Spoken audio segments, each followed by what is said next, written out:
Welcome to World Unit Inc.'s 5-Minute Leadership Dialogue. Take a listen. See how you might answer the questions.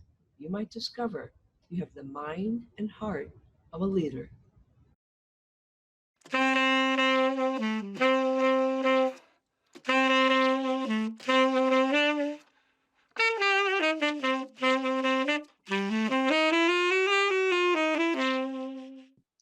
Good afternoon, Kori. Thank you so much for being with us.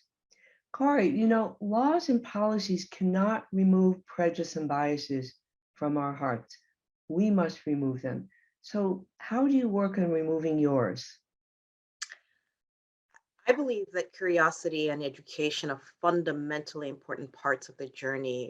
The first step is education and awareness, equipping yourself on how you can know better so that you can do better in order to interrupt those biases and prejudices. Corey, it's acknowledged that on social media and the internet, there's a lot of information that's not truthful and not fact. So, how do you discern what's true and what's fiction? This, again, is where education matters. You have to have a diverse source of information. There are actually tools out there to help you discern when news reports or things that you see on social media are untruthful. Finding reliable sources for information is critical. And there are sources out there, resources out there to help vet those sources that tend to provide um, alternative facts to what the truth is versus reliable sources.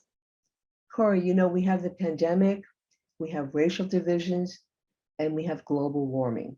And there are those days when nothing seems to go right. What do you do to manage your stress? Well, I've taken up painting to help me manage stress. I love to cook, and cooking is part of my art and artistry. Exercise is important. And for me, I generally don't like to exercise, but I love to dance. So, dancing with my daughters is a great way for me to release some stress and to also get some movement into my life. But finding something that allows your brain to slow down and cultivate some mindfulness or meditative effect is important. And for me, painting and dancing are those things, and cooking.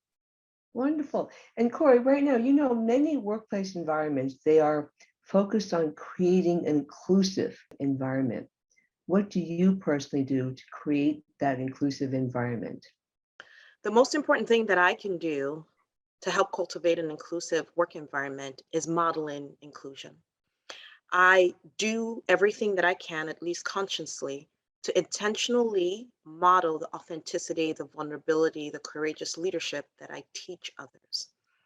And so, whether it's being more aware of differences so that I can be culturally fluent and adapt, or applying the bias interrupters that I teach others to my own work, slowing down so that I am not making decisions too quickly because we know that's when bias creeps in, when we're in a hurry, when we're stressed, when we're emotional. And I essentially believe the most important thing I can do to cultivate inclusion beyond teaching and equipping others is to model inclusive behavior myself.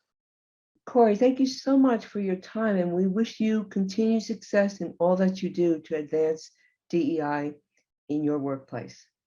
Thank you. Thanks for giving us the opportunity to talk about what we're doing at Sayfarth Shaw.